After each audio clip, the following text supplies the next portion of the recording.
principais notícias no Brasil e no mundo. Você ouve agora Bom Dia 98. Oferecimento Plano Santa Casa Saúde. Faça já o seu. 3226-6200. Realização CDL Santos Praia.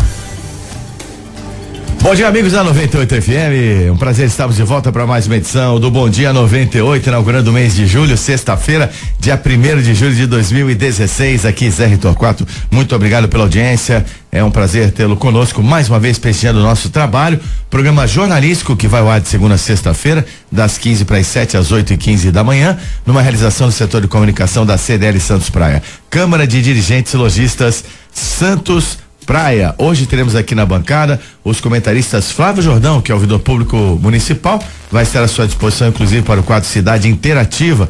Você pode entrar em contato com a gente, vamos repassar os seus questionamentos, as suas queixas, por que não, ao Flávio Jordão, que responderá ao vivo aqui no Bom Dia 98. O WhatsApp à sua disposição é o 997829970, o telefone é o 3284-1100. E bom dia, Flávio Jordão. Bom dia, Zé, bom dia, Rick, bom dia, ouvintes. Mais uma vez aí, prazer enorme estar com vocês aqui nessa manhã de sexta-feira com frio. Ok. Se bem que o frio me parece um pouco menor hoje, Flávio. Também acho. Eu já não precisei sair tão agasalhado. É verdade. Um blazer hoje já resolveu, né? Então, antes das manchetes, eu tenho aqui uma informação para passar para os nossos ouvintes que dá conta do seguinte: aumento aí nas tarifas das balsas. Pois é. A gente começa aqui a sexta-feira com um aumento que vai vigorar daqui a pouquinho, a partir da meia-noite, da travessia de balsas aqui no estado de São Paulo, evidentemente afetando as balsas da região. Daqui a pouquinho a gente vai falar de valores e tudo mais. Teremos também hoje a participação no quadro Em Dia com a Saúde do dentista Cláudio Mussi, e logo aqui na bancada do Bom Dia 98, o médico Jorge Tadeu Rogas de Oliveira, doutor Jorge Tadeu, também estará conosco na edição de hoje do Bom Dia 98, que terá as seguintes manchetes e os seguintes destaques. Secretário de Saúde aguarda relatório para ajudar Hospital de Cubatão. Vice-prefeito de São Vicente é citado em denúncia de venda de lotes. Acidentes na Avenida Perimetral em Santos aumentam 42%. E para começar o Bom Dia 98, vamos justamente à declaração do secretário estadual de saúde, Dr. Davi Wipe. Secretário de Saúde aguarda relatório para ajudar o Hospital de Cubatão, conforme nós já adiantamos. Segundo o Wipe, a greve dos funcionários do hospital, ocasionada por atrasos nos salários, já foi motivo de discussão com a prefeitura de Cubatão. Para o secretário, o problema do Hospital Municipal de Cubatão é da prefeitura. O que o estado pode fazer, ele está fazendo, segundo o Wipe. Ele confirmou que se reuniu com a prefeitura, vereadores e o secretário de saúde e que antecipou mensalidades e agora espera um diagnóstico da gestão para ver o que mais pode ajudar. O secretário estadual também afirma que aguarda uma auditoria para analisar a situação junto com a prefeitura. O governador Geraldo Alckmin, que esteve ontem em Santos, comentou a situação do Hospital Municipal de Cubatão. Antes da gente falar de Cubatão, Flávio Jordão, vamos falar do evento de ontem, que o governador esteve aqui na nossa cidade para 2 inaugurações, especialmente essa questão do Hospital dos Estivadores. Nós vimos aí algumas informações talvez encontradas, dando conta de que seria uma inauguração. Não foi uma inauguração, foi uma solenidade de assinatura de termo de liberação de verbas, foi isso? Exatamente. Nós temos aí uma situação complexa ainda com relação ao Hospital dos Estivadores, né? Faltam recursos para que a gente possa abrir as portas desse importante complexo hospitalar para a região metropolitana como um todo. E o prefeito em nenhum momento se escondeu atrás da crise, correu para conseguir recursos, conseguiu vencer uma etapa importante que foi a entrega do prédio. Esse prédio foi totalmente refeito, foi uma obra, ficou espetacular essa obra, uma obra muito bonita, uma obra grandiosa com condição aí de hospital particular de primeira linha. E o prefeito começou a buscar recursos para que realmente pudesse fazer a parte mais importante, que é o custeio daquele equipamento. Esse equipamento nós teremos 223 leitos na sua totalidade, e esse custeio será feito através de 10 milhões de reais por mês. É um recurso muito grande, ou seja, 120 milhões 10 milhões por mês. Por mês. Nesse primeiro momento, a gente vai abrir 88 leitos, que daria 4 milhões de reais por mês. E ainda tem algumas etapas ainda, depois desse processo de entrega do prédio, ainda terão agora o chamamento, está sendo aberto os envelopes agora para a escolha da organização social que fará a gestão desse equipamento. Mas o prefeito conseguiu, através do governador, conseguiu sensibilizar o governador da necessidade de um recurso agora para os hospitais ativadores, e conseguiu 11 milhões de reais, o que foi assinado ontem dentro do hospital. Importante lembrar que o SUS, ele só firma convênio com o hospital já pronto em andamento. Então não teria como colocar recurso do SUS agora em cima de atendimento, porque o hospital não está em funcionamento. Então assim que ele tiver, entrará uma verba. Então pro ano que vem, nós teremos o recurso do SUS ajudando nessa condição do hospital. Nesse primeiro momento, precisa de recurso para dar o início, para dar o start inicial, que são essas 88 leitos. Então, foi disponibilizado pelo governador 11 milhões de reais. Outros deputados da região já também se posicionaram a favor do recurso, já conseguiram viabilizar alguns recursos para o Hospital dos Estivadores, o deputado Papa, o deputado Beto, o Escoassoli, ou seja, deputados importantes aqui da região, que também sensibilizaram com esse pleito do próprio prefeito, e tem conseguido atender para que a gente possa iniciar o funcionamento do hospital nos próximos meses. A saúde é um tema que deve ser tratado de forma metropolitana, mas você responde pela Prefeitura de Santos, não exatamente a sua área, mas como você pertence ao governo, é bom a gente elucidar algumas coisinhas a esse respeito. O prefeito esteve aqui conosco, nós conversamos com ele sobre isso, e ele naquela ocasião falou em até o final do ano teremos aí o funcionamento do Hospital dos Estivadores, né? Tem uma data mais precisa, Flávio? Já passou algum tempo? Você tem alguma previsão?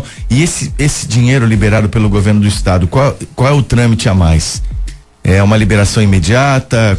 Quando é que essa verba vai chegar efetivamente? Uma liberação escalonada até o final do ano. Nós teremos uma liberação, porque nós temos ainda uma outra etapa também, que é a finalização, que é a compra de equipamentos, enfim, tem algumas outras etapas agora a serem vencidas. Ontem foi disponibilizado R$1.250.000 para compra de equipamentos do governo federal, através de 2 emendas parlamentares também.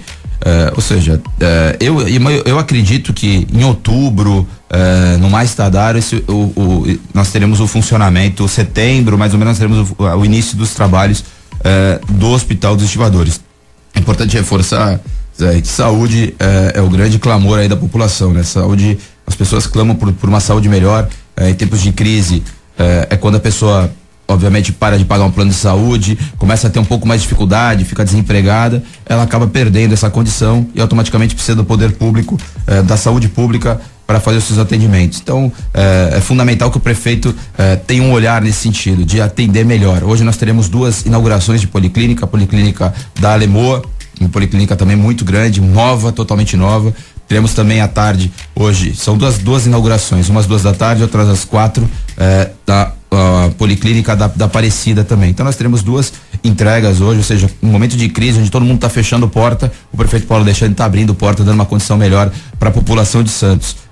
É a 7ª entrega que nós teremos, né? Já entregamos 5, teremos a 5ª, a 6ª e a 7ª no dia de hoje, e ainda teremos mais 3 até o final do ano. Tem a UPA, que foi inaugurada recentemente, o Hospital dos Estivadores, que foi entregue, aí uma obra muito grande, acho que as pessoas vão poder perceber isso no momento que forem atendidas lá dentro, uma maternidade importante também para a cidade, e o que vai também desafogar muito a Santa Casa. Então, o sistema de saúde da cidade, eu, como o Zé colocou, não sou especialista na área, mas começa a melhorar consideravelmente, não só para Santos, mas para a Baixada Santista toda. Então, é muito importante o olhar que o prefeito tem tido, principalmente para a saúde. Tem trabalhado muito forte na área da saúde, tem colocado muito recurso, tem buscado muito recurso também. E o governador Geraldo Alckmin tem sido extremamente sensível a todas essas reivindicações do prefeito. Voltando até pedir desculpas ao pessoal de Cubatão, porque é um tema recente na questão do Hospital dos Estivadores, que a comunidade acompanha com muita atenção, mas retomando, vou até relembrar os termos do que a gente colocou. O secretário estadual Davi Wipe, ele agora é relatório para tentar fornecer uma ajuda também ao Hospital de Cubatão. Por quê? Porque os funcionários estão em greve desde 14 de junho, uma situação aflitiva para a população, não é? E o secretário também disse que a prefeitura seria responsável, né? Para o secretário, o problema do hospital é da prefeitura, mas vai ver o que o estado pode fazer, Flávio. Não é pouco apenas ver o que pode fazer? Não deveria haver, pelo menos, no extrato dessa matéria, dessa declaração, evidentemente que é um problema da prefeitura. óbvio, mas nenhuma prefeitura tem recursos para resolver essa questão com recursos próprios. Eu concordo, Zé, acho que falta um pouco mais de empenho de todas as partes. Acho que também a prefeitura não tem como jogar essa responsabilidade apenas no colo do secretário de Estado. O secretário de Estado, pelo que me consta até no texto, pediu uma auditoria para que fosse avaliada de como estão as finanças também do hospital. A gente sabe também que tem muitas vezes falha de gestão nesse processo, e muito dinheiro às vezes vai pelo ralo, ou seja, então também não adianta só o Estado ficar aportando recurso, o governo federal ficar aportando recurso, se não tem uma gestão importante no município. Então é importante que todos sentem numa mesa, como já foi feito, não apenas vá para a imprensa, jogue a responsabilidade para outras esferas. Eu acho que aquilo que eu tenho falado, acho que o bom gestor é aquele que não se esconde atrás da sua mesa, ele vai atrás, ele busca, ele fala, e é o que o Davi Wipp tem falado. Eu acho que ele tem razão nisso. Vamos conversar, vamos tentar junto achar uma solução e não simplesmente transferir o problema. A gente tem visto algumas posicionamentos na imprensa local, em TV, enfim, colocando a responsabilidade, dizendo, nós vamos fechar as portas e não vai ter o que fazer. E não é assim, vamos chegar, vamos tentar somar.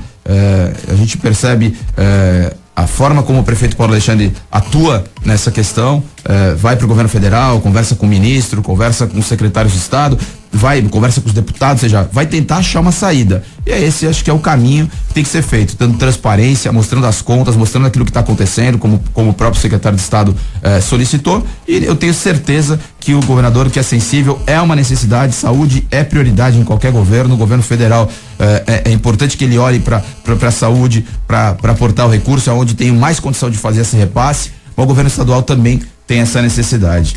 Então eu acho que é importante. Ok.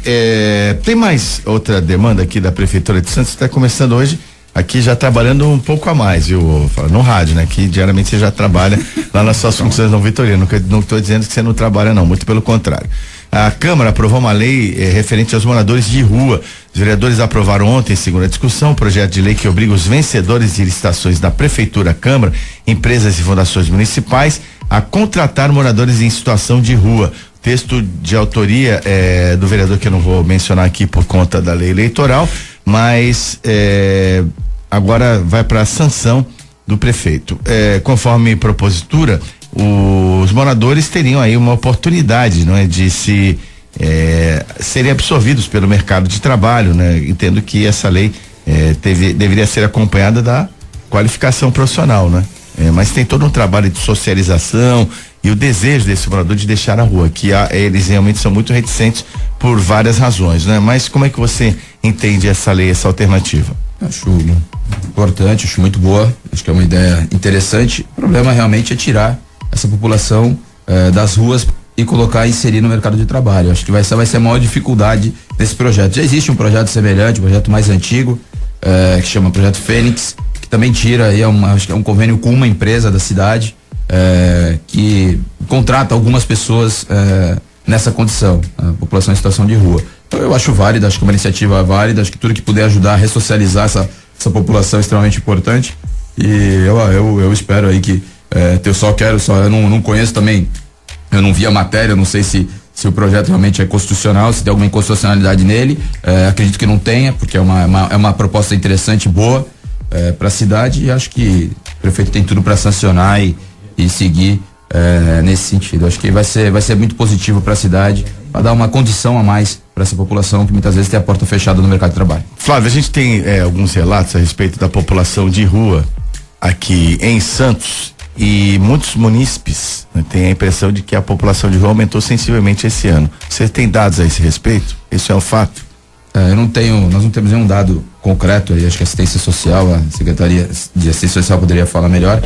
Nós tínhamos uns dados de 2014, foi feito aí uma avaliação, uma pesquisa com relação a essa população em situação de rua, através da FIP, um órgão importante ligado à USP, onde mostrou que nós tínhamos aproximadamente 700 moradores, população em situação de rua, moradores de rua. E eu não tenho esse número, se aumentou, a gente imagina até que possa ter aumentado pela crise, sim, mas por uma série de fatores. E tem muita demanda na ouvidoria quanto a essa questão? É uma coisa que incomoda bastante, né, Zé? Assim, muita da população em situação de rua muitas vezes é agressivo, Então isso incomoda o próprio munícipe, muitas vezes a sujeira que acaba sendo feito, a condição às vezes social da situação também. Tem gente que reclama pelo olhar mais crítico de ter uma população de rua, e o outro pelo lado social, pela solidariedade, enfim. Então nós temos esses dois. Tem que haver um equilíbrio também, né? Não é apenas remover as pessoas. Exatamente. Mas assim, que a reclamação que chega na ouvidoria muitas vezes mau comportamento. Tira esse morador de rua da minha porta, ele tá atrapalhando, ele tá sujando. O outro já fala, poxa, coitado desse morador de rua. Eu gostaria que vocês tentassem levar ele para um equipamento. Só que assim, isso não depende tanto da prefeitura, é da própria pessoa. Então, existe a necessidade de uma abordagem, existe a secretária de Assistência Social sempre coloca, o importante nesse trabalho é o vínculo, é criar o vínculo para ganhar a confiança da população em situação de rua e trazer ela para dentro do equipamento. Não adianta só ir na força tentar tirar, porque isso não é possível, não dá para fazer isso. Mas o vínculo é extremamente importante para que a gente possa sensibilizá-los e levar para dentro dos equipamentos para ter uma condição melhor, depois de inseridos no mercado de trabalho e ressocializar essa pessoa. Você viu que hoje você está no meu alvo, né, Flávio Jordão? Não, são várias demandas. Hoje você vai além do ouvidor, você é o porta-voz aí da prefeitura aqui no nosso programa.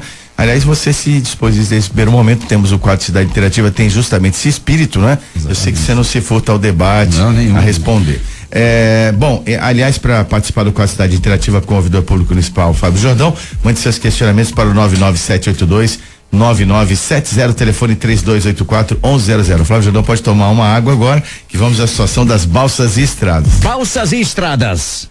A situação é a seguinte: travessia Santos Guarujá, 5 balsas estão em operação nesse momento. Tempo de espera de 20 minutos em ambos os sentidos. Travessia Guarujá Bertioga, 1 balsa em operação. O tempo de espera é de 30 minutos em ambos os lados. Travessia São Sebastião Ilhabela, 3 balsas em operação. O tempo de espera é de 25 minutos nos 2 sentidos. Vamos agora à situação do sistema Anchieta Imigrantes. Anchieta com lentidão na entrada de São Paulo, do quilômetro 13 ao quilômetro 10. Devido ao excesso de veículos. As outras rodovias do sistema estão em operação normal, mesmo com baixa visibilidade.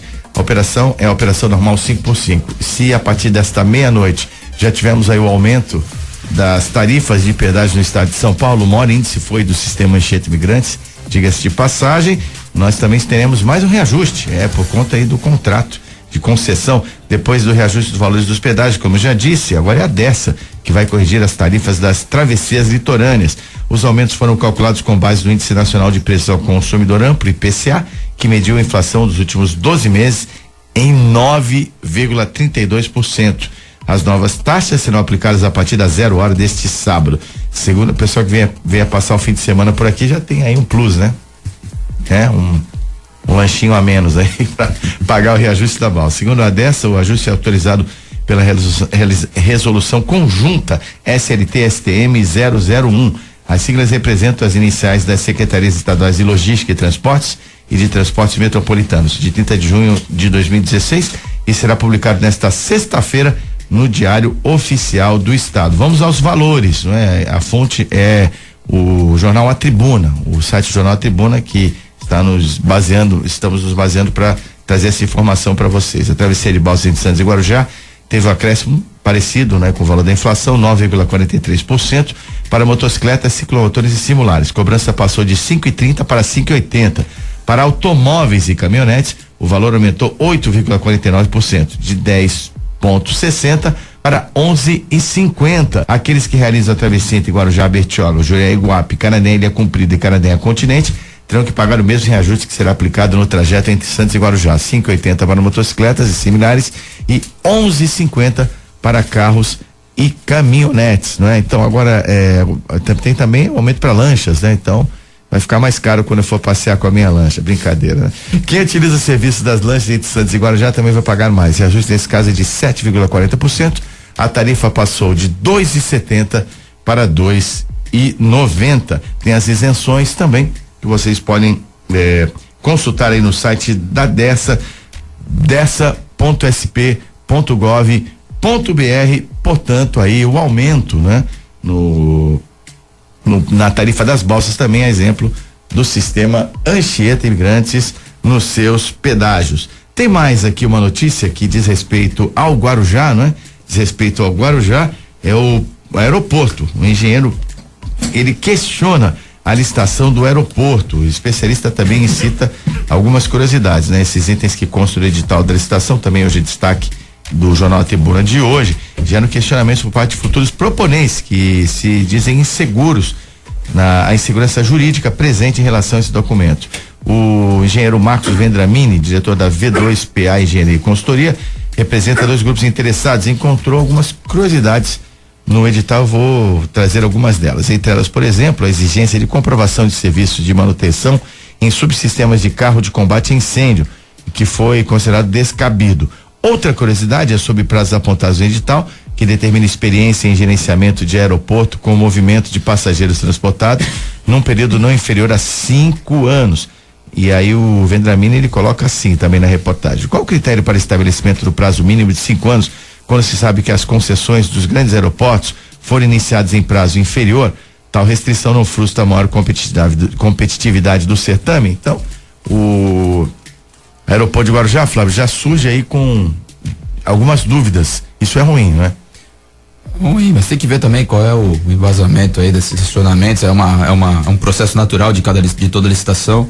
As pessoas podem entrar com recursos, né, para fazer questionamentos. Acho que agora quem está gerindo aí o contrato do aeroporto vai ter que se explicar, vai ter que atender esses questionamentos. Mas é natural que tenha. É ruim porque acaba atrasando o processo. Sim. Isso não acontece só nessa situação, em várias outras situações, várias outras licitações importantes. Muitas vezes os questionamentos, muitas vezes infundados, apenas por um achismo de algumas pessoas, acaba atrapalhando. Obviamente que aí dentro tem algum embasamento técnico, o engenheiro tá falando em cima de pontos específicos, vão ser avaliados, vão ser questionados, vão ter a resposta da própria contratada, e aí a gente vai poder fazer o segmento o andamento na sequência desse processo. Mas realmente é ruim porque atrapalha. Jorge, eu acho que todo processo licitatório tem essas dúvidas, né? Os interessados, né? Uma opinião embasada, né, do especialista na área, mas o edital está à disposição, né? Então, talvez faltasse explicitar um pouco mais os detalhes desse edital, que eu não vi muita divulgação, não é, pública disso. Eu acho que nesse caso a prefeitura, acho que a melhor defesa dela seria mesmo expor esse edital, trazer as regras aí para que fiquem bem claras, né? Porque esse equipamento, esse aeroporto é muito importante para a região. Bom dia. Bom dia, Zé. Bom dia, Flávio. Bom dia, ouvintes. Rick, na verdade, eu acredito que um dos grandes problemas, Zé, seja justamente o modelo, né, do processo, né? Existe uma necessidade de se rever, talvez, o tempo de análise prévia, né? A gente discute muito esse tipo de processo licitatório, de construção, após o início, né? E não previamente. Eu acho que isso que acaba tornando a coisa tão morosa e comprometendo o grande benefício que traria, por exemplo, a gente tem um aeroporto na região metropolitana aqui da Baixada Santista. Então, talvez o processo de consultas públicas, né, e de divulgação tivesse que ser um pouco diferente, né? Para a gente perder um pouco menos de tempo depois que a bola começa a rolar, né? Já, por exemplo, no caso do aeroporto, já se fala em licitação há mais de 2 meses, 3 meses, e mesmo assim parece que a coisa não fica redonda, né? Talvez seja um pouco de a gente reler o processo como um todo, né? Agora, temos também outro equipamento. Eu também não tenho embasamento técnico para comentar as colocações, a leitura desse engenheiro. Evidentemente que a gente dá toda a credibilidade, é um profissional da área, como eu já disse. Mas, por exemplo, o que eu penso, Itanhaém também já tem um processo avançado. Então são 2 aeroportos regionais aí muito importantes para a região em todos os sentidos, sentido turístico, sentido econômico, enfim, de várias maneiras. E o que eu te pergunto, Jorge, é que, por exemplo, na Europa e nos Estados Unidos, nesses polos regionais de aviação são muito importantes, não é? Você entende qual é o impacto da vinda desses 2 aeroportos aqui para a região? O que ela pode facilitar nesses temas que eu abordei aqui, ou até indo além disso um pouquinho? Eu basicamente acredito em dois grandes pontos de alavancagem regional para a gente aqui. O primeiro diz respeito em relação ao turismo, né? Na verdade, hoje o turismo de Santos, ele se limita à temporada de cruzeiros marítimos, né? E ao turismo terrestre, onde as pessoas se deslocam para cá por meio terrestre. Você ter mais um modal aí, né? Um meio de transporte para isso, com certeza pode gerar uma alavancagem turística. E o segundo é para o nosso Porto de Santos, para todo o trabalho de importação e exportação, porque você cria mais uma forma. Então, eu acredito, Zé, que o ganho é em escala para nossa região. E talvez mais regiões do Brasil deveriam trabalhar essa existência de aeroportos metropolitanos. Os aeroportos são muito restritos às capitais dos estados, e isso compromete um pouco a capilaridade do país. Ainda sobre a questão dessa opinião do ponto de vista do engenheiro, do parecer dele, eu acho que é extremamente pertinente, porque é um profissional falando, a questão principal é o timing, né? É o tempo. Qual é o momento de se falar disso? Então, eu acho que deveriam se estabelecer prazos bem mais rigorosos. Eu falei, só a partir desse momento não adianta mais contestar. Houve um prazo, exatamente. Houve um momento. Agora, mas o meu parecer é importante, mas não está no tempo. Eu acho que esse rigor facilitaria um pouco o processo. Agora, nós temos aqui também informações sobre uma nova operação, é isso, Rick Santos? A operação agora sobre a empresa JBS da Friboi, mais uma operação da Polícia Federal, e o alvo é a Friboi. Teremos mais detalhes. A Polícia Federal deflagrou mais uma etapa da Operação Lava Jato também desta sexta-feira. Um dos alvos é a empresa JBS, dona da Friboi. Todo dia aqui, né? Todo dia Polícia Federal tá trabalhando, hein? Olha, se um dia tiver um movimento reivindicatório da Polícia Federal, né? Um aumento aí tá justificado, porque trabalho não falta. Não, mas é um grande alento. Eu fico muito feliz. Não só a Polícia Federal, mas a Receita Federal, também integrada na Força Tarefa, Ministério Público Federal, Ministério Público Estadual, não é? É um novo paradigma aí para a gente colocar em pratos limpos para a sociedade, que talvez a corrupção não vale a pena. Ontem até o Renan apresentou um projeto lá tirou do papel, na verdade, um projeto, tava arquivado, estava parado esse projeto, que é contra o abuso de autoridade, e houve aí uma comoção ali dentro, também muitas pessoas entenderam que é uma forma de atrapalhar também as investigações, porque uma série de ações que a própria Lava Jato tem feito, que é fazer a investigação coercitiva, quer fazer o encaminhamento através da própria residência do investigado, ou seja, uma série de ações que estão sendo feitas pela Lava Jato seriam nesse momento revistas por conta de uma legislação aí que está passando pelo Senado. Ou seja, então eu acho que todo mundo que tentou mexer na Lava Jato acabou se dando mal, tanto na opinião pública quanto nos meios legais. Então eu acho que não tem, já é uma conquista do povo brasileiro. A Lava Jato trouxe aí realmente uma forma muito importante de se fazer a coisa certa, a coisa legal, e eu acho que tem cada vez ganhado mais força, mais corpo, porque não mede esforços para tentar conter o crime, e tem pego as principais empresas do Brasil, ou seja, todo mundo que tem algum tipo de irregularidade. Então os grandes empreiteiros do Brasil hoje estão todos presos praticamente. A Friboi é uma das maiores empresas do Brasil na área dela, e ela não é uma área apenas frigorífica, ela tem dezenas de ramificações aí, concessões de estradas, enfim, tem uma série de outras empresas vinculadas a ela, e é também uma das grandes empresas. Então provavelmente tem fundamento, e a gente bate palma todo dia para a Polícia Federal, que tem feito um grande trabalho. Jorge? Eu acho que é uma grande esperança para o Brasil. A gente, infelizmente, diariamente se decepciona, né? Porque, por exemplo, esse caso da JBS, né? Assim como outras construtoras, é deixar claro que não existe milagre no empreendedorismo, né? Que o empreendedorismo de sucesso, ele demanda tempo, ele demanda dedicação, ele demanda empenho, ele demanda competência, né? E a gente está vendo aí empresas que não usaram essas grandes premissas do empreendedorismo deixarem claro que o empreendedorismo delas não foi milagroso, né? A JBS é um grande exemplo, né? Uma empresa que simplesmente explodiu alavancada por enormes financiamentos do BNDES, né? Concorrendo aí com grandes empresas de países que demoraram 200 anos para se estabelecer, e a gente ainda fica nessa onda do milagre brasileiro.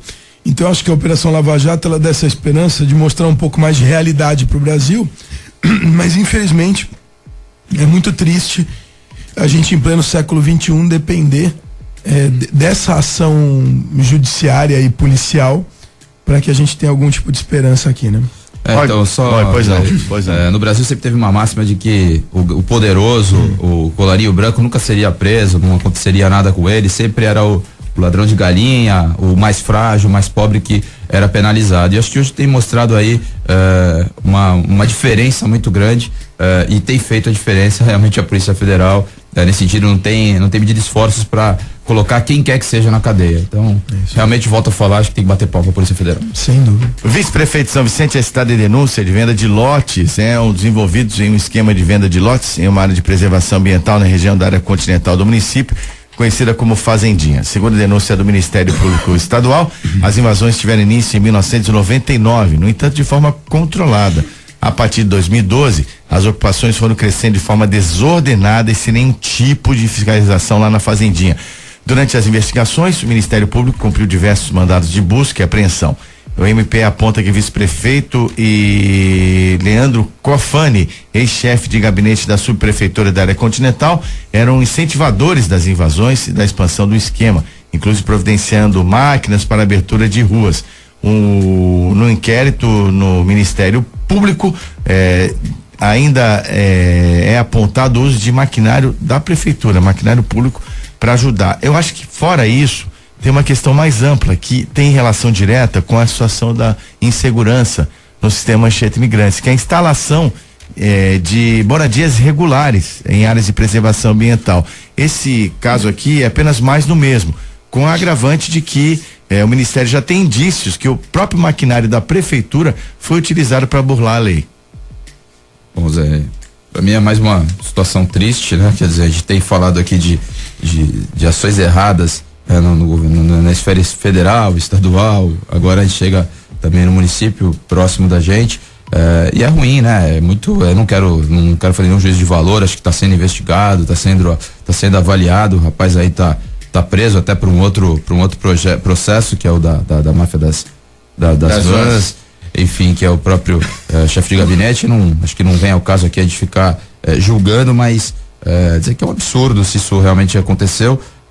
A gente tem que ter, na verdade, um controle muito grande, um rigor muito grande nessas invasões. A gente sabe que isso acontece. Nós temos em Santos aqui diversas invasões que foram feitas por conta das dificuldades e das pessoas e não conseguir pagar um aluguel, de não conseguir ter qualquer pequeno pedaço de terra, muitas vezes em algum local as pessoas já avançam.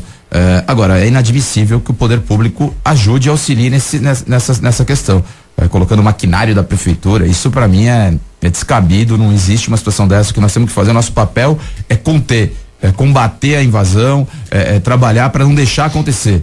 A gente sabe das dificuldades que nós temos para conter isso, porque muitas vezes você tem um pequeno espaço de terra ali vinculado próximo de uma favela e acaba tendo a invasão, e muitas vezes você não consegue. Muitas vezes políticos incentivam muito isso. Exato, esse é o ponto. Em campanhas eleitorais, como ajudando, auxiliando, muitas vezes dando madeirite para a pessoa fazer, para poder a pessoa aterrar. Isso acontece muito. É caminhão, é madeira. A gente sabe das dificuldades que as pessoas têm, pessoas que já estão consolidadas nesses lugares. O Ministério Público faz um trabalho muito importante de exigir que a prefeitura também tome atitudes. Muitas vezes é difícil, porque tem essa dificuldade, mas para mim não é admissível ouvir que o poder público auxilia para que a pessoa invada. Isso para mim e assim, ainda mais numa questão de negócio em cima disso. Quer dizer, tem venda de lote ainda em cima dessa situação, que piora. Não é só as vistas grossas, muitas vezes, que na omissão que o poder público faz, mas nesse caso tem ainda a venda dos lotes. E é um ciclo extremamente complexo, né? Porque existe a pessoa que se beneficia nessa venda de lote, o político envolvido nisso, existe a pessoa que aproveita esse ciclo para poder conseguir um terreno para construir. Então é um crime que ele tem todo o seu ciclo fechado. Ele tem o fornecedor, ele tem o cliente, ele tem, ou seja, é muito difícil de combater, porque é muito difícil porque existe um ciclo todo completo. Se houvesse algum ponto de quebra, né? E aí, mais uma vez, a gente depende do Ministério Público, a gente depende da polícia, a gente depende, ou seja, nós estamos o tempo todo, recorrentemente, nos defrontando com situações em que a única forma de romper um ciclo completo de um ato ilícito é a polícia ou o Poder Judiciário intervindo de maneira a corrigir esse rumo. Esse é um dos grandes problemas que esse caso, como o Flávio mesmo externou aí a indignação de ter um envolvimento de um representante do poder público, um sujeito que foi eleito numa chapa para administrar um município, nada mais é do que um crime em que existe o idealizador, existe a ferramenta e existe o cliente. Esse ciclo é muito difícil de se quebrar. É como o caso das drogas. É difícil de quebrar, por quê? Porque tem o ciclo completo. Aí tem que um terceiro entrar para poder romper isso daí. Isso dificulta demais. E cada vez mais a gente vê isso no Brasil. Pessoas aproveitando a máquina pública para criar ciclos de ilicitudes. 7h24, vamos ao noticiário nacional, que agora destaque no Bom Dia 98. Giro Nacional. Temer afirma a empresários que vai trazer o país para a realidade. Será que ele já começou a fazer isso, Flávio? Eu tenho dúvidas, porque no início, quando ele falava de austeridade fiscal, de cortes, ele tem feito algumas benesses aí, alguns segmentos, justamente para ter aí talvez um ganho de capital político no país. Aumentou o Bolsa Família, enfim, ajudou funcionalismo. Os estados, o funcionalismo, que foi o que impactou, acho que quase 70 bilhões de reais comprometidos aí nos próximos anos com esse aumento. Mas ontem ele reuniu, né, alguns empresários. Ele até brincou lá, dizendo que ele achava que ia ter 30, 40 e tinham 500 empresários lá no Palácio, e que ele ficava surpreso, e ele ficou surpreso, mas que ele estava dizendo que no Brasil ninguém mais ia falir, e agora ele ia sustentar isso, de que não teriam mais problemas, que o problema era no governo anterior, e que agora, que ele mesmo como interino, mas que ele daria essa condição. A gente fica preocupado. O Meirelles, o ministro da Fazenda, ele disse que está dentro do planejamento desses gastos, que está dentro do rombo, que eles tinham falado de 170 bilhões, tá com 120 mais ou menos, estaria dentro dessa margem que eles teriam, não podendo passar esse teto, tá dentro. Mas eu acho que todas as ações, as medidas que foram tomadas deixam a gente preocupado, porque tem que ter ações efetivas para os segmentos, ou seja, e acho que esses empresários, não sei se saíram de lá confortáveis, confiantes, mas o presidente deu a certeza de que não vai ter problema. Mas pelo menos uma equipe econômica de primeira linha foi montada para esse governo. O problema é a questão política, né? Para haver governabilidade, para atingir seus objetivos no Congresso, não é, Jorge? Isso é o X da questão, que o Temer realmente, eu concordo com o Flávio, ele sinalizou nesse sentido, de angariar apoio político no Congresso. Tomara que tudo isso não impeça a retomada econômica do país, a retomada do país como um todo.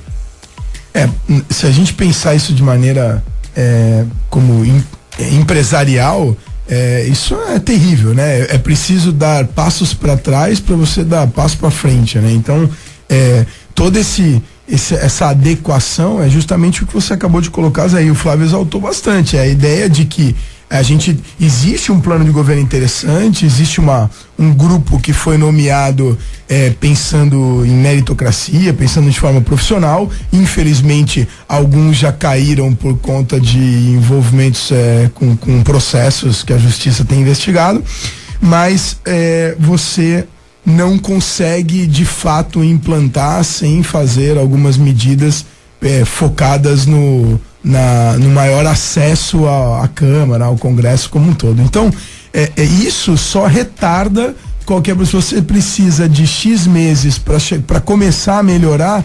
Esses X meses certamente serão ampliados por conta dessa necessidade de ajustes. Isso é terrível, porque isso não é política, isso é politicagem, né? E politicagem é o antônimo da política no que diz respeito à possibilidade de evolução. O Brasil tinha que fazer mais política e menos politicagem. Ministério Público Federal diz que Delta recebeu por obras que não saíram do papel. Os valores assustam, algo em torno de 370 milhões de reais. E obras que nem aconteceram, né? Teve obras que não aconteceram. Isso é uma piada antiga, né?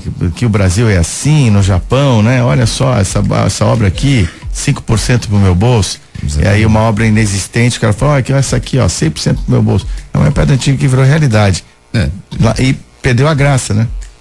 Então parece que em 4 anos foram 11 bilhões de reais em obras públicas, que a Delta acabou ganhando em licitações, e teve muitas dessas obras que nem licitação participou. O Maria Lake, por exemplo, que é um equipamento lá no Rio de Janeiro, que é um equipamento que não tem serventia, foi criado para o Pan-Americano, agora está sendo reformado para estar à disposição das Olimpíadas, mas ele não tem aí uma função prática, e ele ganhou essa disputa sem licitação.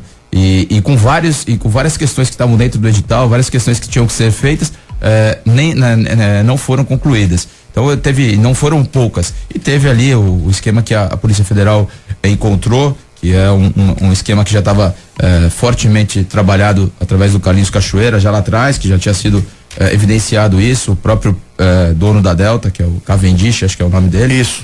Fernando Cavendish, está foragido. Exatamente. Criou várias empresas fantasmas para desvio de recurso, desses 11 bilhões de reais de investimento público, 370 milhões foram para propinas, foram visto isso. Ou seja, a gente está sempre aqui falando de cifras astronômicas, né? Cifras acima de 100, 200, 300 milhões de reais em cada situação. Sempre falo aqui, é um absurdo isso, porque quer dizer, a gente não cada dia tem cifras dessa monta que é pra gente ficar estarrecido, né? Com dinheiro realmente muito forte sendo surrupiado aí dos cofres públicos. Mais ou menos uns 6, 7 anos surgiu um trabalho de uma faculdade de gestão que eles estudaram que o Brasil tinha um consumo de aproximadamente 380 bilhões de reais por ano com corrupção, seja ativa, passiva, pública e privada, desde o sujeito que não devolve um troco errado no caixa da padaria, até a obra que não acontece e que ela é 100% do construtor e do grupo interessado. Esse trabalho é de mais ou menos 2009. Existe uma tentativa de revisão desse trabalho, porque ele é um trabalho que mostrava um gasto com corrupção de mais de R$1 bilhão por dia, né? 380 ao ano. Estima-se que uma nova versão desse trabalho pode chegar aos dígitos de 800 bilhões de reais.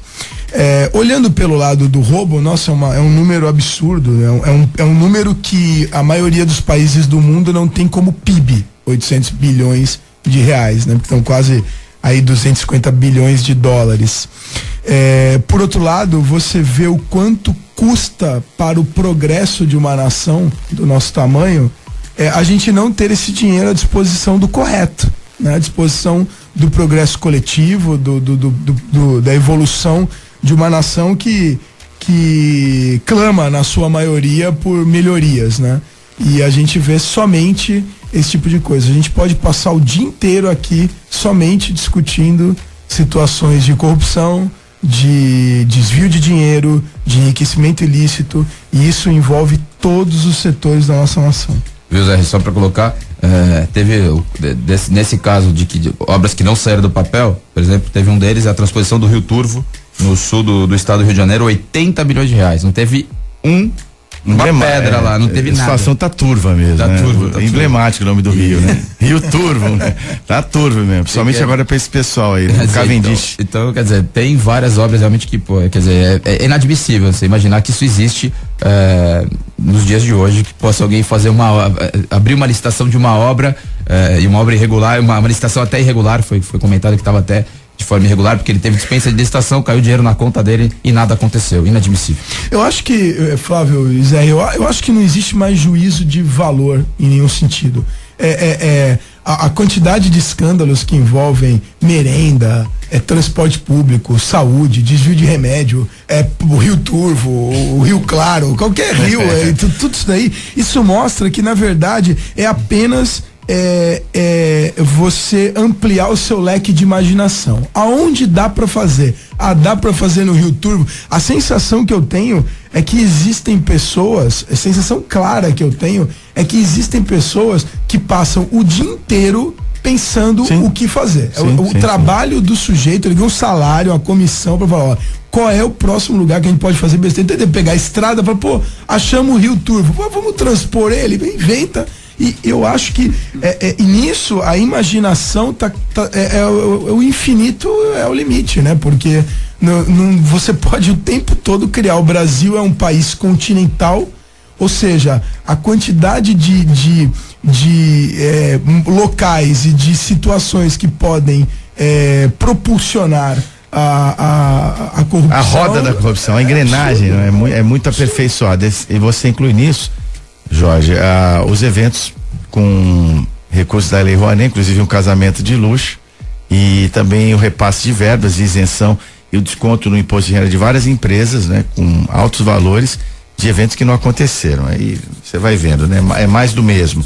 O deputado federal Beto Mansur volta a defender a renúncia de Cunha na Câmara. Seria a renúncia da presidência da Câmara, já que ele está afastado, e não a renúncia ao mandato de deputado. Segunda-feira agora completa 60 dias, né, do afastamento do Cunha, e acho que o Beto nesse ponto foi sensato. Eu acho que teve aí uma posição realmente importante, porque a casa precisa, ele tem falado que tá acéfala a Câmara, né? Quer dizer, hoje não tem um presidente, as coisas não acontecem. Então, tem, mas não tem, né? Tem alguém que tá representando, mas quer dizer, ele abertamente fala isso, em entrevistas ele fala, a Câmara tá acéfala, ou seja, ele tem o presidente e o próprio secretário tá dizendo isso.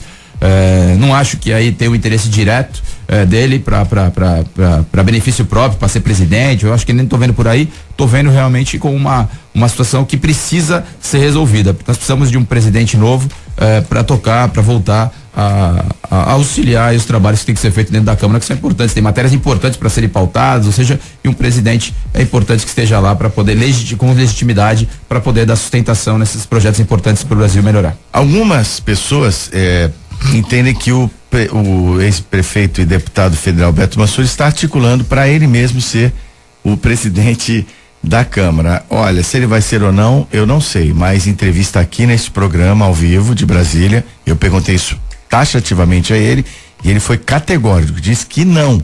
Só que aí, agora informação. E para prosseguir nesse comentário, Jorge, eu penso o seguinte, aí depois teve a réplica do Eduardo Cunha falou, olha, não tem interlocutor, né? E isso não tem cabimento. Eu não vou renunciar, não. E aí? E aí, mais uma vez, né? A gente, mais uma vez, deposita as nossas esperanças na polícia e na justiça para alguma atitude. O Brasil está parado por conta de pessoas que só estão naquele local em busca de benefícios próprios, seja para os seus asseclas como para os seus familiares e companhia limitada. A gente privatizou o resultado político, né? O resultado político ele saiu do público e foi pro privado e desculpa. E a gente fica na dependência de atitudes extra-Câmara, quando na verdade deveria haver a hombridade, deveria haver o princípios que são inerentes, que devem ser inerentes a todo ser humano, principalmente as figuras públicas. O Flávio é um sujeito que exalta muito isso, essa questão de que a pessoa que tem um cargo público, ele tem sim nas suas costas outras responsabilidades, ele deveria exaltar mais virtudes, ele deveria servir como exemplo. O que falta é a liderança pelo exemplo. E como que o sujeito que está sendo indiciado em 200, 300 processos, sabe lá quantos processos, ele se sente na condição de ser o exemplo de representante da Câmara? Então que liderança é essa, né? Até quando não vai prevalecer o bom senso individual primeiro? Falou, olha, eu vou sair porque é vergonhoso o que eu tô passando, então eu vou deixar o Brasil andar independente do que eu tenho que responder. E não, na verdade, olha, para tudo até resolver e por enquanto eu não saio, né? Vídeo premier britânico, Cameron. Uma vez que ele fez a campanha de manutenção na União Europeia, derrotaram e falou: como é que eu vou liderar esse processo? Eu não tenho condições, então eu me retiro. Zé, e quando a gente começa a fazer esse tipo de comparação, aí beira, não dá, né? Beira a melancolia, né? Exatamente, mas o rádio tem justamente quando a gente investe na opinião, né? Esses mental pictures, se abrir a discussão numa ponta a outra é desejável. Quando a gente observa o que já está acontecendo em países mais desenvolvidos que o nosso, a gente fala, olha, o caminho nosso é muito longo, né? Exatamente. Então vamos tentar fazer contatos também. Com certeza teremos a resposta do deputado federal Beto Mansur semana que vem. Fala mais uma vez dessa situação e outras situações referentes ao cenário político de Brasília. Eu só acho, Zé, que assim, para ser presidente da Câmara não é uma situação tão simples, assim, não é um desejo, existe toda uma articulação por trás, são 513 deputados, ou seja, são chapas que têm interesses aí maiores de partidos, enfim, negociações, e eu acho, o Beto é de um partido que não é do primeiro escalão lá do maior número de bancada, ou seja, eu acho que é uma situação muito difícil para ele, na minha avaliação. É bastante improvável. Por isso que eu acho que também ele não tem nem essa vontade, porque seria algo muito grandioso e não acredito nisso. Acho que seria bem difícil. Tem bancadas como a do PMDB, que tem 80 deputados, tem bancada do PT, tem bancada do PSDB, são bancadas maiores que se cercariam, a não ser que ele fosse um nome de consenso para levar a Câmara da melhor forma possível. Acho difícil, mas óbvio que ele mesmo colocou aqui no programa quando entrou, ele mesmo falou que não teria. Então, existem articulações maiores acontecendo para obviamente pegar a presidência da Câmara. 7h39, para encerrar aqui o Giro Nacional, não vai haver tempo de comentar, mas o Paulo Morato, que foi indiciado na Operação Turbulência, que fala inclusive do avião, da compra do avião que sofreu acidente com o presidenciável Eduardo Campos e da campanha do próprio Eduardo Campos, ele apareceu morto, né, em Olinda, Pernambuco. E agora o laudo já esclareceu que ele foi envenenado. Chumbinho. O chumbinho. Agora a dúvida que ainda não se sabe se ele tomou voluntariamente ou se fizeram ele tomar. Então vamos retomar o assunto com certeza aqui no Bom Dia 98. Nós vamos para o intervalo comercial daqui a pouquinho e hoje, sexta-feira, é o dia do quadro Em Dia com a Saúde. Vamos falar da saúde bucal. Temos um convidado, o dentista Cláudio Mussi, já está aqui nos estúdios, vai conversar conosco na sequência do programa. Mas eu quero dar um recado aqui da APO, Planos Odontológicos Empresariais. O Dr. Mussi é até um dos fundadores aqui da APO, não é? Referência e benefícios para os funcionários de mais de centenas aí de clientes, de empresas. São 50 mil vidas, uma empresa que tem a certificação ISO 9001 em todos os departamentos, uma central de atendimento exclusiva. Por exemplo, se você tem dificuldade de ajudar um dentista, eles te dão suporte se você tiver uma emergência, para ajudar você a encontrar um profissional para te atender caso você precise, que a rede é muito qualificada, não é? É um grupo já fechado, só por indicação são admitidos dentistas e o padrão de qualidade é muito grande na APO Planos Odontológicos Empresariais. Tem várias empresas aqui da Baixada que já sabem disso: Grupo Mendes, Unimed, Santa Casa Saúde, Rodrimar, Transbrasa, o Grupo A Tribuna, Santa Cecília e muito mais. Então conheça os planos da APO Planos Odontológicos Empresariais. Não trabalho com pessoas físicas, tá? O telefone é 2104-4000, o site é apoodonto.com.br. APO, a saúde da sua empresa começa aqui. Voltamos já já. Depois do intervalo, você vai ouvir Bom Dia 98. Você está ouvindo Bom Dia 98. Oferecimento Plano Santa Casa Saúde. Faça já o seu. 3226-6200. De volta aqui no Bom Dia 98, vamos ao vivo até às 8h15 da manhã, neste programa que é uma realização do setor de comunicação da CDL Santos Praia, Câmara de Dirigentes Lojistas Santos Praia, às 7h43, Churrascaria Tertúlia, Churrascaria Tertúlia, grande pedida para o seu fim de semana. Na sexta-feira, o rodízio é R$59,90 por pessoa. No final de semana, R$79,90, com uma qualidade ímpar, não é? Um valor de R$79,90, também é extensivo a feriados e datas especiais. E a Tertúlia, todo mundo já conhece, né? Dispensa maiores apresentações, rodízio de carnes nobres na pura acepção da palavra, não é? O Fernando, proprietário da Tertúlia, faz questão de acompanhar diariamente a escolha e a compra das carnes que eles vão servir para você, não é? Se você perceber, ele tem um time de garçons experientes que estão lá para te atender. Você pode ver, né? Garçons aí realmente muito qualificados. O atendimento também é um dos pilares da Churrascaria Tertúlia. Aí tem aqueles com avental vermelho, que são os da carne, tem o de preto, que são das bebidas. Aí você vai ver os jovens também, que são os cumins, são os aprendizes. É todo um ciclo de qualificação profissional para trazer para você sempre o melhor, além da sensação gastronômica única de quem é amante, adorador das carnes, como eu, e eu adoro Churrascaria Tertúlia e recomendo sempre pra você. Churrascaria Tertúlia fica na Ponta da Praia, em Santos, Bartolomeu de Guzmão 187, telefone é o 3261-1641, às 7h44, hora do quadro de saúde no nosso programa. Em Dia com a Saúde. É o Em Dia com a Saúde, e a saúde bucal hoje é destaque. Já anunciei agora cumprimentos o dentista Cláudio Mussi, que gentilmente atendeu o nosso convite. Bom dia, doutor Cláudio. Bom dia, Zé, que eu queria agradecer esse convite para a gente poder falar alguma coisa sobre a saúde bucal. Exatamente, que não é uma saúde setorizada, né? O corpo é todo interligado e além do sorriso, da qualidade de vida e até a ausência da dor, né? Que é o problema odontológico que ele pode causar até muito sofrimento, não é? Tem outros envolvimentos também para a saúde como um todo, né, doutor? Tem, a saúde bucal, a gente costuma dizer que a saúde começa pela boca, porque o que existe de quantidade de bactérias dentro da cavidade bucal, e se não houver uma higienização perfeita, uma condição dessa pessoa tratar os dentes, ela pode ter complicações gerais. Isso influi, a própria saúde bucal, ela influi num paciente que é diabético, num paciente que é hipertenso, num paciente que precisa de uma cirurgia cardíaca, num paciente que faz um tratamento oncológico. Então, hoje em dia, a gente sempre promove a prevenção. A prevenção dentro da odontologia é o melhor. Hoje, dentro da parte odontológica, nós temos desde a prevenção até a última instância, que é você colocar uma prótese no paciente. Mas a gente não tem o porquê hoje a pessoa dizer assim, eu vou ficar sem dentes. Então, essa pessoa hoje ela tem diversas opções. Ela tem desde uma substituição por um aparelho removível, por uma prótese total, por uma prótese fixa, unitária, implante. Tudo isso, ela tem esses artifícios para a gente chegar a uma boa condição de mastigação. Agora, doutor, e hoje a ciência, a evolução tecnológica ajudou muito, como a exemplo de outras especialidades médicas, da odontologia também, não é? Mas essa evolução também não impactou tanto no custo, né? Hoje os tratamentos são mais acessíveis, com um alcance muito maior. Olha, houve uma evolução muito grande dentro da odontologia.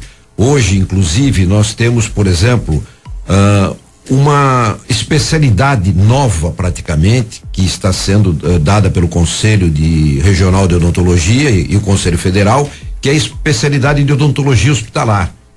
Então, as pessoas internadas, elas têm esse suporte, eles têm esse suporte de atendimento. Só para vocês terem uma ideia, por exemplo, se um paciente vai começar uma radioterapia, uma quimioterapia, ele passa por nós dentistas para ter uma avaliação, um tratamento, para nós darmos alta para ele ter esse início desse tratamento. E outra parte, a parte estética. Hoje na sociedade é cobrado isso, a parte estética. Sim. É cobrado, a participação do paciente, do indivíduo, do ser humano dentro da sociedade, como a parte de estética. E haja visto, por exemplo, você imagine uma pessoa num ambiente de trabalho, que ele tenha um problema de uma halitose, um mau hálito, conhecido como mau hálito. Isso tira a pessoa daquele meio da sociedade, ele fica restrito às pessoas que ele conversa, às pessoas Sim. de amizade, em tudo. Vai influenciar profissionalmente também, às vezes, né? Ele já não compra, às vezes vai fazer uma venda, se apresentar profissionalmente, e isso pode ser até um impeditivo, até para uma vaga de trabalho, é verdade. As pessoas fazem muita piada, né? Brincam muito, mas esse é o aspecto sério dessa questão. É um problema que a pessoa geralmente não percebe e socialmente muitos ficam inibidos até em comentar, né? É algo realmente delicado. Existe, por exemplo, isso foi feito em estudos que, por exemplo, a litose, só 2% são de origem estomacal. O resto é cavidade bucal, ou seja, problemas que têm gengivais, problemas de dentes mesmo, no sentido de cárie, de má escovação. Hoje, todo mundo deveria ter o hábito de, ao escovar os dentes, escovar o dorso da língua também. Haja visto que na própria escova, Hoje ela tem uma condição na parte posterior da escova, umas ranhuras que fazem com que você possa escovar melhor a cavidade bucal e ali a parte da língua, do dorso da língua. Então o que acontece? Esse cuidado que você tem de higiene bucal vai te trazer um benefício muito grande para sua integração na própria sociedade. Ok, e tem esse dilema também, avisar a pessoa que tem mau hálito. É muito difícil, né? Mas eu procuro avisar sim. Se eu puder, eu procuro avisar. Principalmente se eu trabalhar com essa pessoa como relações públicas e tudo mais, eu falo, reservadamente olha, né? É muito difícil, eu sempre aconselho o seguinte, a pessoa fala assim, olha, eu tô indo no dentista, você não quer me acompanhar? Porque é difícil, você pode perder o amigo. Fazer um orçamento, você pode perder a amizade. E aí, infelizmente, você pode perder. Então eu falo, olha, digam sempre, olha, eu tô indo no dentista, você não quer me acompanhar até lá, fazer uma visita, aproveita, faz uma consulta, mas para que essa pessoa se sinta menos inibida, porque ela sabe que tem o problema, mas ela não quer procurar aquela solução. Mas a pessoa às vezes recorre a uma balinha, a um chiclete, no primeiro momento pode ajudar, mas não agrava o problema, não resolve. Pode agravar? Não resolve. É a mesma coisa que tem uma pergunta sempre que dizem a respeito do chiclete, que falam que acabando de se alimentar, você masca aquela goma de mascar para ter uma higienização boa. A momento ela pode até ajudar para você sair de um local onde você está, de um restaurante, tudo. Mas se você não fizer a escovação posterior, vai começar a haver um acúmulo de uma série de bactérias dentro da sua cavidade que vão proliferar e vai dar um mau hálito. Dr. Jorge Tadeu, que é clínico geral e também médico intensivista, né? O Dr. Mussi, que é o nosso convidado de hoje aqui, estamos falando de saúde bucal, esse é o Quadro em Dia com a Saúde do Bom Dia 98. Falou da odontologia hospitalar, você balançou a cabeça positivamente, né? Gostaria que você acrescentasse também ao nosso tema aqui na nossa discussão, Jorge. Primeiramente, eu queria agradecer aí a presença do Dr. Cláudio Mussi. Eu tive a oportunidade de trabalhar com ele na Santa Casa. Ele é um entusiasta desse trabalho de duas grandes frentes da odontologia, um pouco mais fora do lado estético, que é a odontologia hospitalar, e a prevenção, né? O trabalho de preventivo, que ele sempre incentivou dentro da instituição, né? Então eu agradeço aí a presença dele, porque é um prazer estar aqui mais uma vez conversando com ele. E eu acho que destacar essa questão do trabalho de melhoria da cavidade oral, pensando no organismo como um todo, e não somente enxergar a boca como um local para morder comida e engolir ou para sair, pra gente falar. E a quantidade de doenças que você pode prevenir no segmento que eu mais atuo, que é o segmento de pacientes críticos, né? Tanto em casa quanto no hospital, você vê o quanto você pode ter infecções mais graves, por exemplo, no sistema respiratório, se você tem uma cavidade oral que tem um padrão de colonização mais complexo, com bactérias mais pesadas, com fungo, né? E então esse trabalho de enxergar a cavidade oral como algo que tem que ser predominantemente limpo e livre de doenças e de uma colonização mais complexa, certamente influencia na longevidade do ser humano,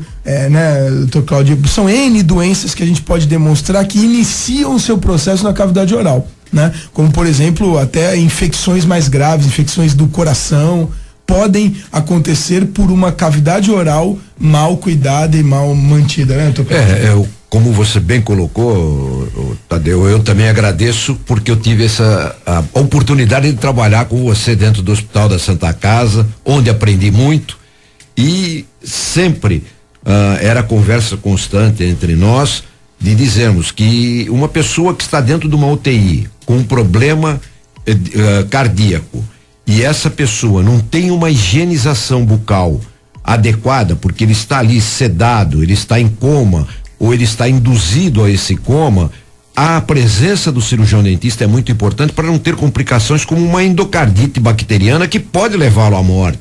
Hoje a gente vê muitas pessoas que têm problemas de válvula do coração, e essas pessoas também que vão fazer essas cirurgias, tudo que não tem uma saúde bucal adequada, os médicos se preocupam em pedir a consulta para nós para evitar pós-cirúrgico alguns problemas maiores que possam dizer, foi um insucesso a cirurgia. Muitas vezes não a cirurgia, mas a condição total, como foi muito bem colocada pelo Dr. Jorge Tadeu, que a pessoa, a boca não é só uma parte, ela é um todo do conjunto do ser humano. Haja visto que, por exemplo, pode influenciar num problema renal, num problema de reumatologia. Nós tivemos jogadores de futebol de seleção brasileira que deixaram de participar de jogos por problemas dentários. Então isso é importante, mas infelizmente e não existe assim uma conscientização geral, não existe. O dentista, ele ainda não é visto com aquela total necessidade em todos os lugares. E um ponto importantíssimo para que os ouvintes tenham noção do impacto disso, né? É a terapia intensiva, sempre nos pacientes que estão internados numa unidade de terapia intensiva, sempre há uma preocupação da equipe com a higienização da cavidade oral. E até muito tempo, até pouquíssimo tempo atrás, prevalecia a higienização com limpeza com soluções, com água com bicarbonato, soluções já industrializadas. Hoje já existem trabalhos multidisciplinares que com equipes de médicos e odontologistas que comprovam que a escovação dentária do paciente, mesmo que a seco, tem um efeito mais eficiente na higiene do que as soluções. Então hoje tem muita unidade de terapia intensiva mais atualizada que, ao invés de limpar a cavidade oral com soluções, escova o dente do paciente mesmo que entubado, né? Ok, doutor, muito obrigado pelos seus esclarecimentos. A porta está aberta permanentemente aqui no Bom Dia 98. Todo mundo conhece o trabalho do Dr. Cláudio Mussi, então quando a gente pensou nesse quadro, prontamente lembramos do seu nome para contribuir. Agora, nessa vida corrida, não é? Então, quais são as dicas para que você mantenha? As pessoas trabalham, estão fora, talvez na empresa possam levar o seu kit de escovação e tudo mais, mas sobretudo aqueles que são muito demandados pelo tempo, tem que estar em vários lugares durante o dia, costumam comer fora. Quais são as dicas básicas para você manter da melhor maneira possível a higiene bucal? Olha, eu acho muito importante, apesar desse mundo atribulado que nós vivemos, eu acho que a pessoa tem que ter sim esse kit de escovação, de higienização bucal. Que ela perca 4, 5 minutos para fazer uma escovação, ela tem que ter, porque isso resolve para ela uma série de problemas, para não dizer mais de 70% dos problemas da cavidade bucal. Com a escovação, a higienização dela, ela tem que fazer isso após as refeições, principalmente ao deitar, ao levantar, ela tem que fazer essa escovação. Não tem jeito de dizer outra coisa, ela tem que manter sempre a cavidade higienizada. Dentista Cláudio Mussi, doutor Cláudio Mussi, homônimo aqui do diretor aqui do sistema da Mussicom, não é? Não há nenhum parentesco, né? O senhor já falou publicamente. O meu é Muti. Muti, né? Muti. O dele é Mussi. Tá ok, doutor Mussi. Muito obrigado doutor Cláudio Muti, muito obrigado pela participação. Eu que agradeço vocês pela oportunidade. Ok, doutor Cláudio Muti, conosco aqui, Muti mesmo, correto? Pode falar Muti tranquilamente. Tranquilamente. Ok, conosco aqui no quadro Em Dia com a Saúde. Agora vamos demandar o ouvidor público municipal, é o Cidade Interativa. Cidade Interativa. Flávio Jordão, sexta-feira é dia de conversar com os ouvintes do nosso programa e eu tenho aqui alguns questionamentos para você, não é? Vamos aqui as perguntas para o Flávio Jordão. A Sandra Alonso da Aparecida, não é? Não, essa aqui não é não. Eu peço desculpa aos nossos ouvintes, são muitas mensagens chegando, tá aqui, ó. Bom dia a todos. Flávio, o que a Prefeitura de Santos está fazendo a fim de coibir o transporte clandestino em nossa cidade?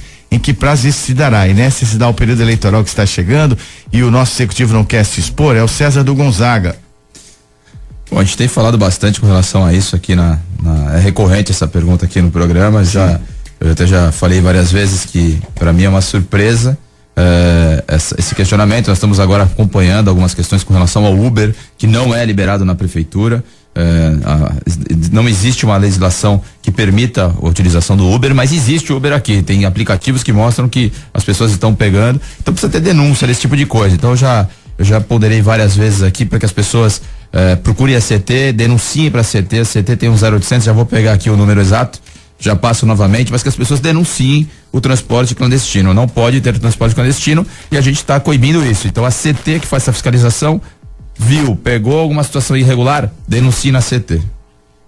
Flávio, no ponto de vista aqui das reclamações da prefeitura, eu gostaria que você mais uma vez numerasse o ranking das principais reclamações aqui dos munícipes. Bom, a gente tem na ouvidoria vários canais de comunicação, né? Eu sempre falo isso, a gente abriu vários canais de comunicação para que a população possa participar. E as nossas grandes demandas da ouvidoria normalmente são voltadas para a zeladoria da cidade. As pessoas solicitam aquilo que mais incomoda, que é o dia a dia da pessoa na cidade. Então, o ranqueamento é iluminação pública, primeiro lugar.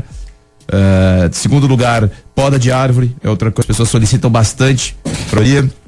Limpeza urbana, reparo em calçada, inspeções em obras particulares. Eu acho que esses são os principais reivindicações dos munícipes, ou seja, as pessoas estão preocupadas em apontar para a prefeitura aquilo que é do dia a dia, que é o corriqueiro deles. Quer dizer, a pessoa sai de casa, vê um buraco na rua, ela quer reclamar para a prefeitura, e a gente automaticamente já pega, já encaminha para o setor competente fazer o serviço e encaminhar para a gente de volta para entregar para esse munícipe. O Hermilo Andrade do Marapé, ele diz o seguinte: parabéns pelo programa e bom dia a todos. Bom dia e obrigado, Hermilo. Gostaria de pedir aos responsáveis pela segurança dos pedestres que transitam entre Ana Costa e Glicério.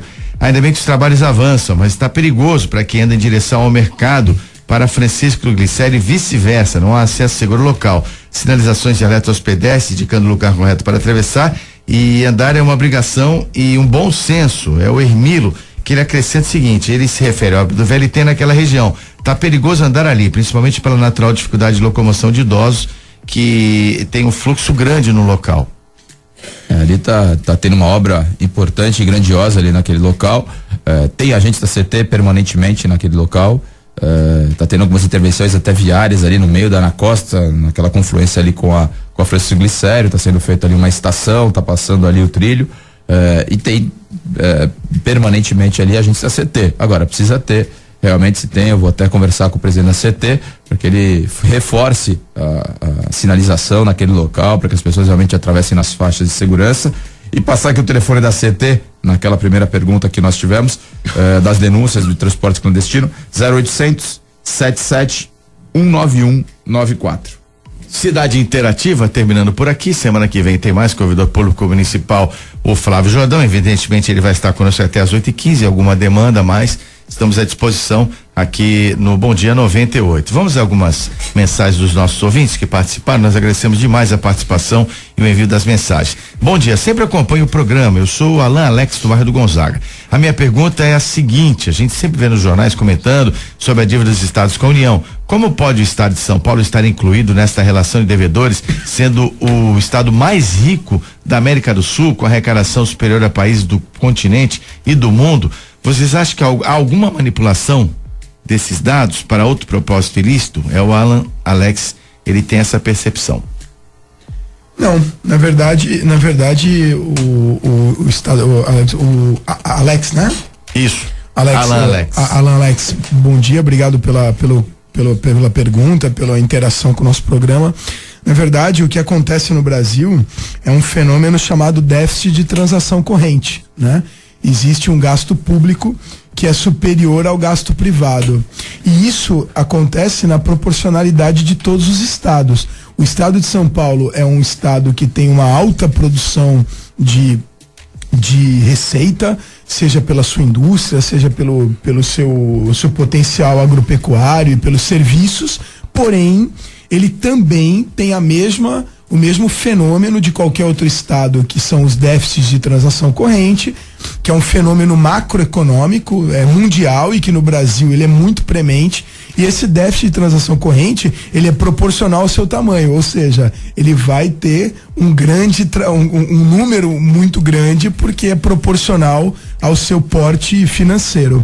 E, infelizmente, independente da riqueza, para que todos tenham uma noção, um dos locais no mundo que tem a maior dívida interna é os Estados Unidos. Os Estados Unidos é um país que tem uma dívida interna enorme. Por quê? Porque ele cresceu através do estímulo do consumo, né? E isso gerou uma dívida interna muito grande. Não existe um déficit de transação corrente no que diz respeito à comparação de gasto público versus privado, mas também existe esse ciclo de consumo gerando endividamento. Então, o estado de São Paulo, infelizmente, não está imune a isso não, independente do seu porte.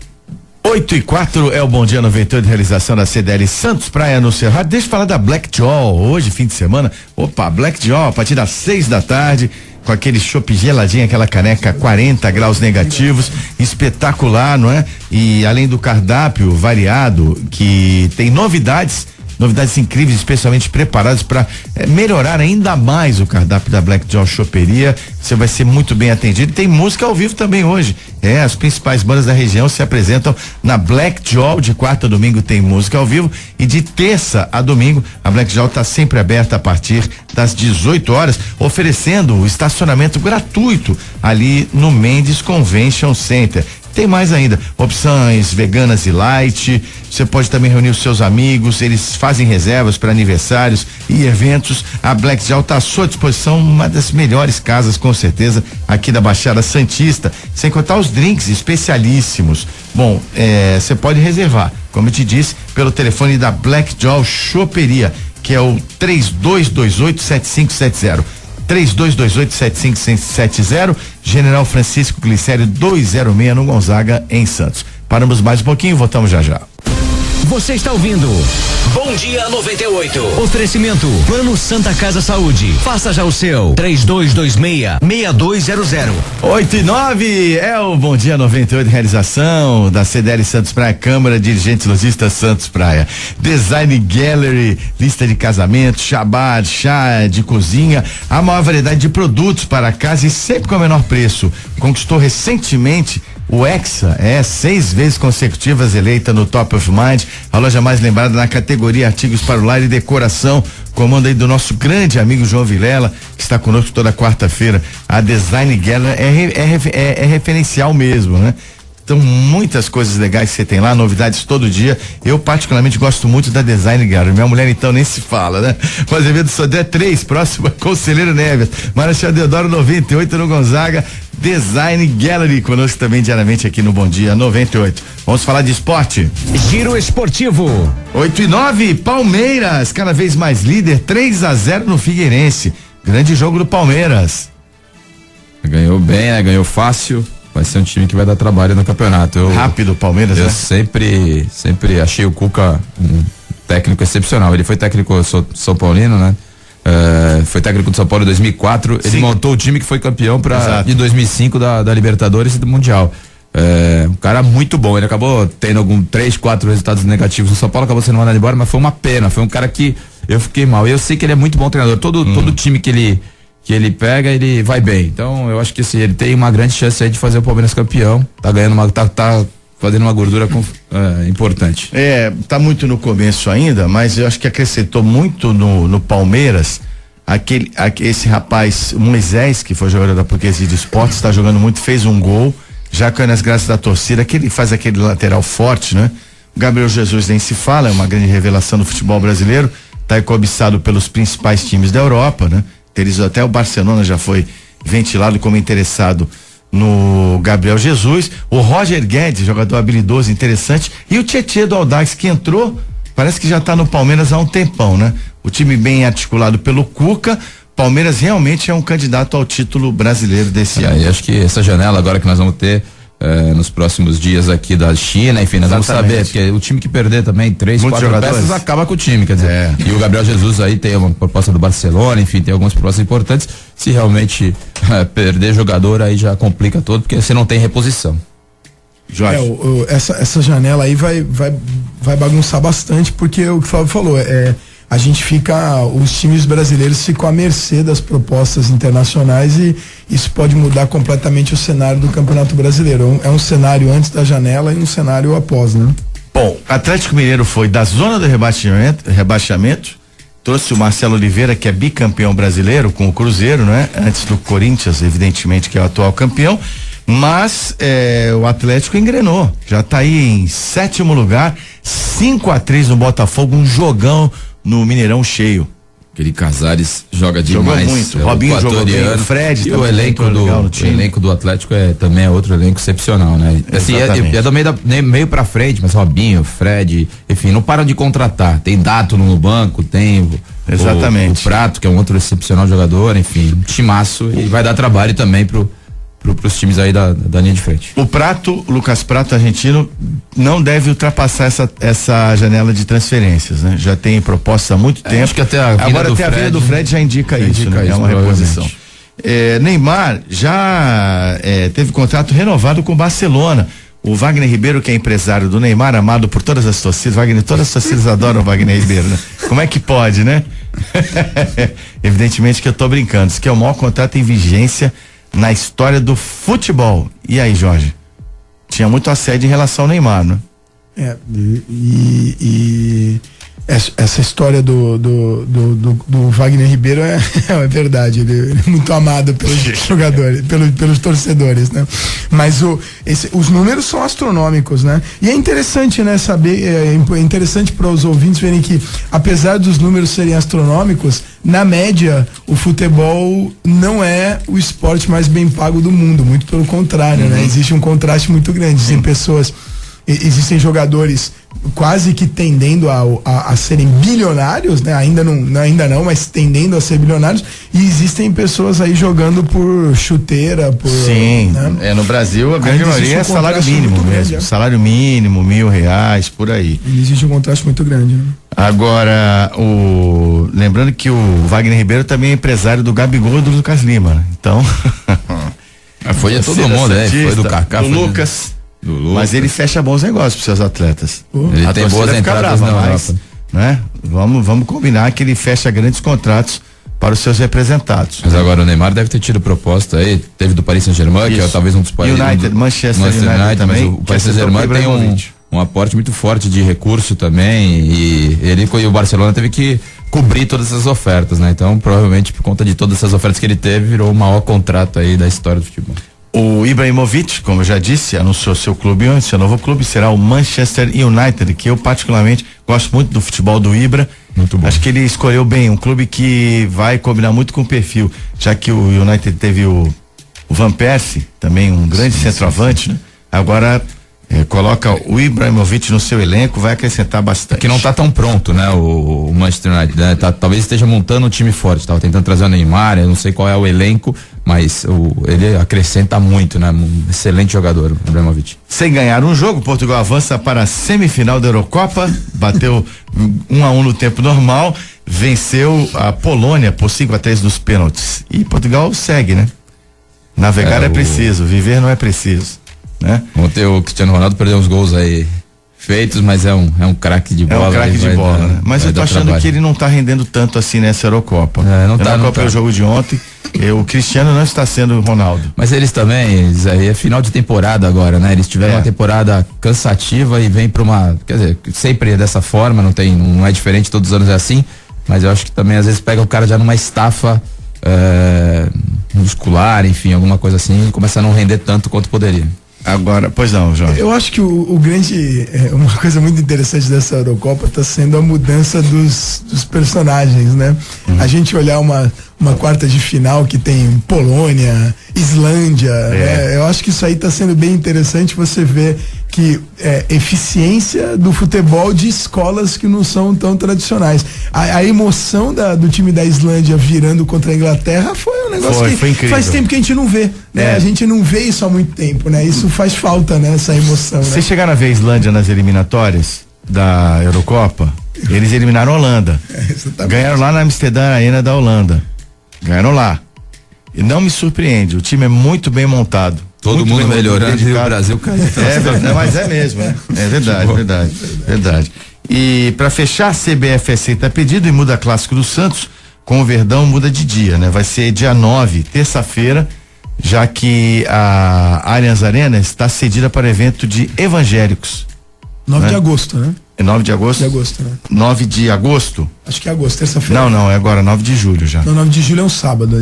Então o jogo seria dia 9 e foi antecipado para terça. Você tem razão, né? Então vamos ver aqui as datas com precisão, mas o jogo não será mais no dia 9, será na terça-feira. Só vou confirmar se vai ser a sexta anterior ou a posterior.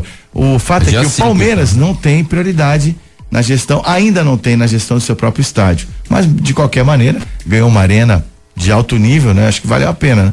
Essa coisa é temporária.